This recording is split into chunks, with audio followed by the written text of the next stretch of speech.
Olá, meus amigos. Nosso tema hoje é o medicamento homeopático. Conforme vocês já viram, ele surge a partir da experimentação no homem sadio.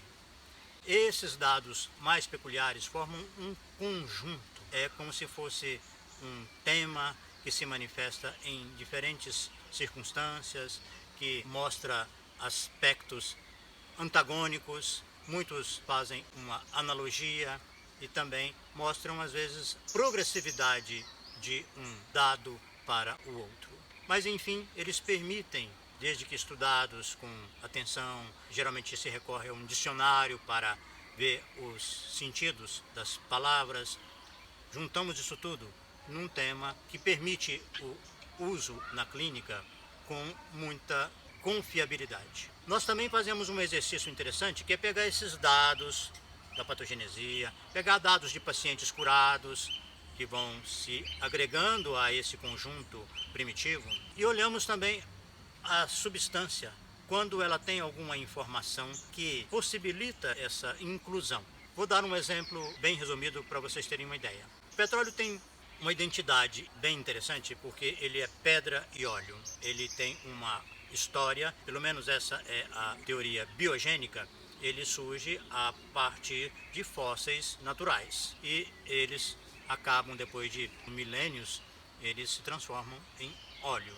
Algumas características da patogenesia mostram a face pedra, outros mostram a face óleo e os dados misturam as duas coisas. Como pedra, nós podemos dizer que petróleo é firme, contido, estagnado, ele é rígido, indiferente e chega a um dado muito simbólico que é a sensação que tem uma pedra no coração, o que levaria a muitas atitudes que não estão ainda reunidas na literatura, mas que derivam desse dado tão ilustrativo. Na face óleo, ele não consegue se conter.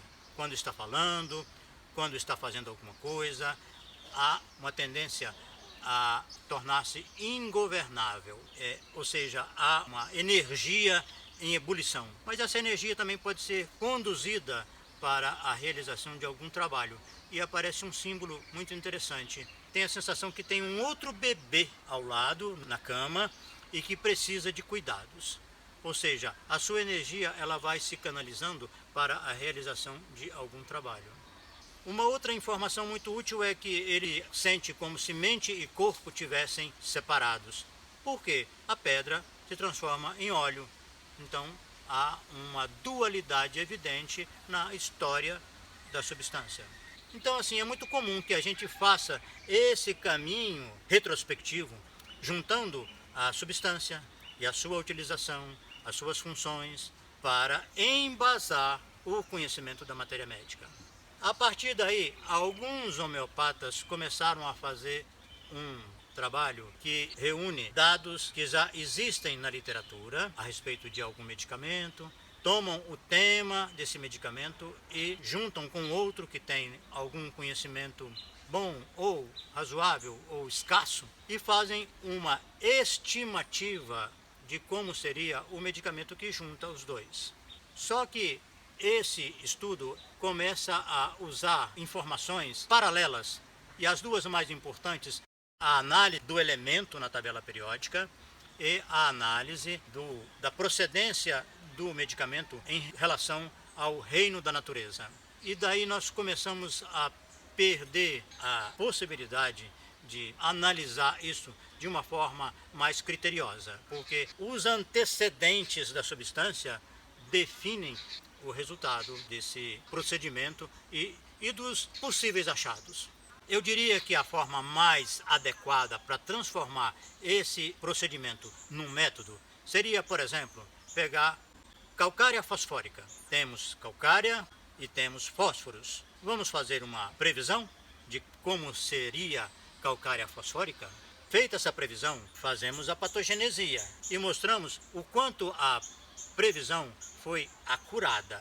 Buscamos casos na clínica médica. Qual a contribuição dos casos para o conhecimento dessa matéria médica? E vamos, assim, aperfeiçoando esse procedimento até que finalmente tenha não só um bom volume de medicamentos para apresentar, como também o método foi burilado de maneira que ele tem realmente uma contribuição. Além disso, é bom buscar em outras áreas do conhecimento que mostrem a validade dessa iniciativa. Por exemplo, se fósforos é o pai, calcária é a mãe e eles geram calcária fosfórica, nós podemos presumir que isso aconteça em outras circunstâncias, não seja um fenômeno exclusivo da matéria médica.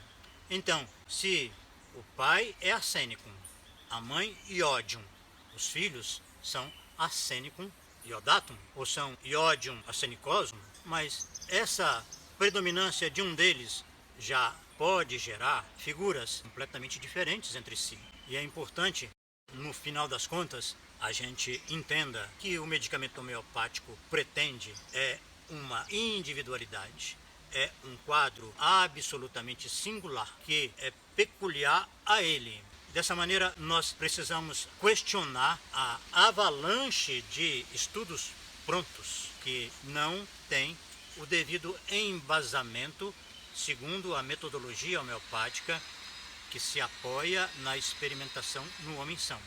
Esse atalho falha na consistência fundamental. Outro aspecto que eu quero também ressaltar é o fato de colocar um caso clínico como respaldo do estudo apresentado. Isso é muito questionável. O caso clínico está sujeito a algumas influências, principalmente do efeito placebo. A evolução natural, no sentido de ser uma remissão espontânea. Então, como ilustração de um estudo, ele tem o seu valor, ele é muito útil para o ensino da homeopatia, mas ele tem a sua fragilidade. Ele não pode ser tomado como uma demonstração absoluta. Além disso, se nós estudamos um medicamento através do tema e sabemos da variação, você tem um licopódium que é muito autoritário, mandão, ditador, e você tem um licopódium que pode ser inseguro, ansioso.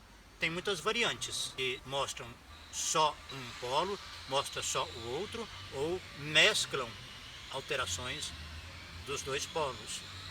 Então, assim, o caso clínico tem que ser visto com muita cautela. Nós temos que valorizar os efeitos patogenésicos, aprender a trabalhar com eles, esmiuçar, porque eles representam a forma de conhecer a substância. E é pelos frutos que se conhece a árvore. Então, é pela patogenesia, pelo material produzido, que gera informações, muitas vezes imprevisíveis. Quando você junta dois materiais e faz um medicamento homeopático, você vai obter dados impensáveis antes da patogenesia. Além disso, esse procedimento de olhar o conhecimento já existente e deduzir o que está sendo gerado, me lembra o método do Paracelso, que foi muito divulgado na Idade Média, a teoria das assinaturas, dentre outras coisas, mas esse aspecto foi o mais difundido, tanto que Paracelso é considerado um precursor da homeopatia. Entretanto, com o advento da experimentação no homem-são, esse tipo de contribuição foi completamente descartado, nem se chegou a ventilar no trabalho de Hahnemann. Eu acredito que é preciso realmente valorizar o que nós temos de ciência homeopática, sem tanta ansiedade para gerar novos medicamentos, porque precisamos estudar melhor os que já estão na literatura. No estudo de Lilium tigrinum, por exemplo, ficou claro que há uma redução grave no aproveitamento dos efeitos patogenésicos. E isso você pode multiplicar por muitos medicamentos. Essa estreiteza de visão leva a um ímpeto de criar novos remédios e de uma forma um pouco equivocada. Que nós vamos continuar no próximo tema, analisando aquilo que é considerado evidências científicas em homeopatia. Até mais, um abraço, obrigado.